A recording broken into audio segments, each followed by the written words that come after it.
It's Friday. Yeah. Am I the only one excited about that? Let's try it again here. It's Friday. Yeah. Andrew's excited. Hey, and beautiful weather is on the way for the weekend. It's parade weekend. We'll all be in the St. Patrick's Day parade tomorrow in downtown Utica. If you're out near the Syracuse area, their parade is tomorrow too. And we work together with them to, like, all of the bagpipes and all the big things that parade people know about and we just take for granted. And I mean that it's really something to think about, because if you're with a parade person and like one of these bagpipe groups goes by and they're like, there are not a lot of bagpipe. That's huge. Right. You realize how huge that is. And I would be like, no, they look like bagpipers. And no, we're sharing these guys with Syracuse. These people only play. I mean, there's a lot of history behind a lot of this stuff. You'd be really surprised, but with the backstory, right? Does that make any sense? Mm-hmm. The debate last night. We got to get into that a little bit. There's big news on the hospital. We got to get into that coming up here this morning. Let's talk about that. The word is that the money is back in the budget. It has been approved by both the Senate and the Assembly. The $300 million is back. And again, this fits right into, it's hard because it hurts my shoulder when I try to pat myself on the back. But I do think that there's some truth to this. Cuomo saying, listen, I'm just going to pull the money out while you guys are fighting over where you're going to put it. Mm-hmm. If you can't stop fighting where you put it, I'm not going to send it to you. That's what I think. I think he wants it downtown. I think the governor feels it'll transform downtown Utica. This is all theory on my part. I'm just not really patting myself on the back, but it kind of fits in, doesn't it? Now, all of a sudden, the talk is back downtown. The money is back. The governor will approve it next week. Bada bing. That's the end of it. Well, was it really out? Yes. Maybe it wasn't earmarked. That's my point, though. This is it. Remember, it was just a few weeks ago he said to Syracuse, listen, I gave you that money because you were going to consolidate the county and the city. If you don't, I certainly could take that money back. Mm-hmm. I just think this is money that has conditions with it, and it is what it is. Now, I've kind of thrown that theory around, and everybody tells me that that's not true. Maybe on House of Cards, and believe me, on House of Cards it would be. I think there's so many people watching House of Cards that I keep getting the spinning wheel. Does anybody else got that? I actually buffering. got that 2 nights ago. And I was in a situation last night. I'm like, do I watch House of Cards or do I do stuff with this debate? Like, do I listen to this debate, watch this debate? I ended up opting for the debate.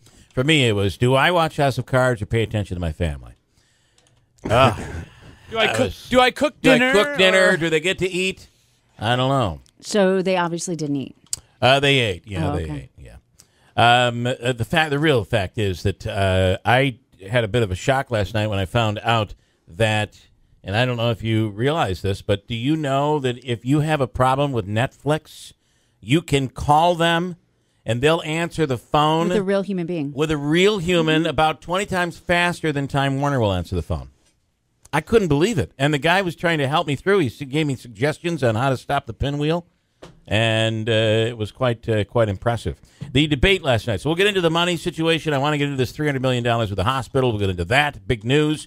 It's a big basketball weekend coming up. Comets have a big weekend, but out of town. The parade, I mentioned that. And, of course, this debate from last night. Andrew, what's going on? I just want to touch on something with regards to the Netflix situation. Okay. I have to say I love my Netflix for a lot of reasons, but I also hate it for the fact that there's not a lot of good movies. What happened to the movies they used to stream live? Well, next you're going to complain because they don't play videos on MTV? Yeah. Because that's really there's been a transformation, I think, on Netflix. It's a transformation into original programming. And there's a lot of that you can find everywhere, right? Fine, but, nobody really all the people I talk to say they don't even do the DVD option anymore. And, who would do the DVD option anymore, right? I don't know, but there probably is still people who have DVD players that have the service. Right. Yeah. But there are? Yeah.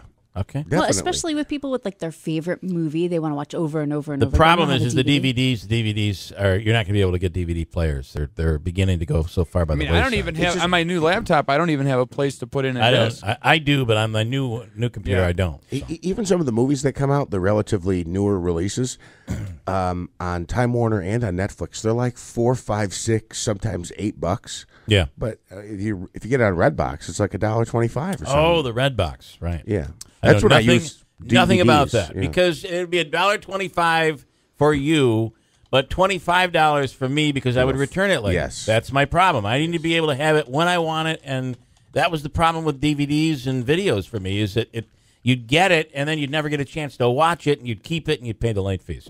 A lot of stuff to get into. Willie Waffle coming on in just a little while. We're going to talk to Willie about the movies for the weekend.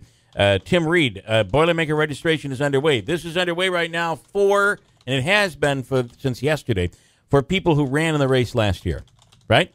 And we'll get into that. Also, I got a kid down in Mohawk that was driving through Little Falls recently and was in a hit-and-run accident. He was sideswiped, and they're trying to find the vehicle. And he's going to call in today with a few tips. And how about the debate? The debate was a giant yawner last night. And why all of a sudden now are these guys starting to get polite?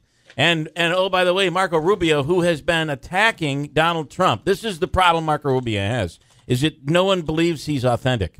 Because how can you go from talking about his spray tan to talking about the size of his you-know-what to making fun of him and just hammering him, and then saying, oh, that's not working, so now I'm going to be polite and statesmanlike? I don't think that works. I think that's why he does not seem authentic. That's why he goes nowhere. Well, he sees the writing on the wall. We understand that, but couldn't you be authentic? Whatever happened to this is who I am? You know what happened to that? Jeb Bush. Jeb Bush was like, this is who I am. I'm going to run that way, and that's the end of it. They're kind of licking their finger and putting it up in the air and going by the way of the wind. But they're not changing on policy. He's just changing on whether or not he's going to be. Listen to me. The Jeff, only person Jeff, that wait a minute. Hey, do I look like I'm not talking? Listen to me. For God's sakes, he was talking about the size of his penis. That where does policy come into play? This guy it was so bad in the last 2 weeks. Think about it. It was so bad in the last 2 weeks, and last night he was gentle. That's the lack of authenticity that people see and say, all you're doing is just trying all these weird strategies. disagree, no. We'll come back and talk about it. I'm right. I swear to God I am. I know you always are. Here's Christine with here's Christine with enough. Oh, don't get nervous now.